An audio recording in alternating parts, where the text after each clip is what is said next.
नमस्कार मंडळी. तर मी करते व्हेज दम बिर्याणी. त्याच्यासाठी मी बघा भाज्या घेतलेल्या आहेत. फ्लावर आहे, फरसबी आहे म्हणजे बीन्स, बटाटा, गाजर, वटाणा हे सगळे आहे. त्यात दही घातलंय, हळद घातली आहे, धना पावडर घातली आहे, एक एक चम्मच घातलाय, मिरची पावडर 1 चम्मच, हा आहे बिर्याणी मसाला 2 चम्मच घातला, बिर्याणी मसाला, गरम मसाला 1 चम्मच, त्याच्यानंतर कश्मीरी लाल मिरची पावडर 1 चम्मच, मीठ घातलंय आणि अद्रक लसूण पेस्ट घातली आहे. तर हे सगळं आहे ना मिश्रण आपल्याला एकत्र करून घ्यायचे. कांदा पण घालून घेतलाय मी, 2 कांदे घातलेत स्लाइस करून आणि 2 टोमॅटो. तर आता हे सगळं मिश्रण आपल्याला एकत्र करून घ्यायचंय. एक जीव मस्त असं मिक्स करायचं, त्याला एक जीव झाला पाहिजे पूर्ण.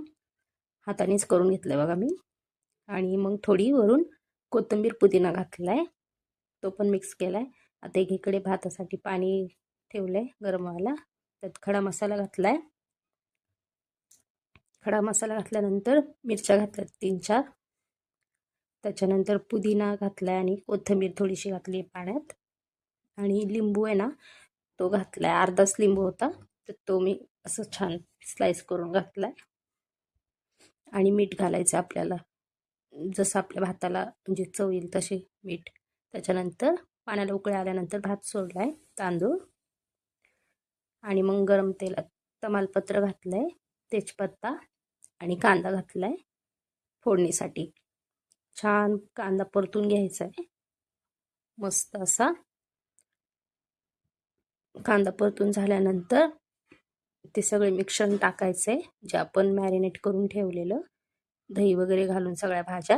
आता 10 मिनटं मोठ्या आचेवर ठेवायचे आपल्याला. आणि मग गॅस बारीक करून ह्या भाज्या सगळ्या शिजू द्यायच्या आहेत. एक 15-20 मिनटं, अर्धा तास. अर्धा तासाने आपल्या भाज्या आता शिजलेल्या आहेत. आता आपण राईस घालतोय त्यात. राईस घातल्यानंतर वरून पुन्हा कोथिंबीर आणि पुदिना घातलाय. त्याच्यानंतर कांदा घातलाय मी तळलेला आणि बिर्याणी मसाला थोडासा घातलाय वरनं, मस्त टेस्ट येते. आणि आता ह्याच्यानंतर ना तूप घातलंय बघा मी, 3 ते 4 चम्मच मी छानपैकी तूप घातलंय वरून.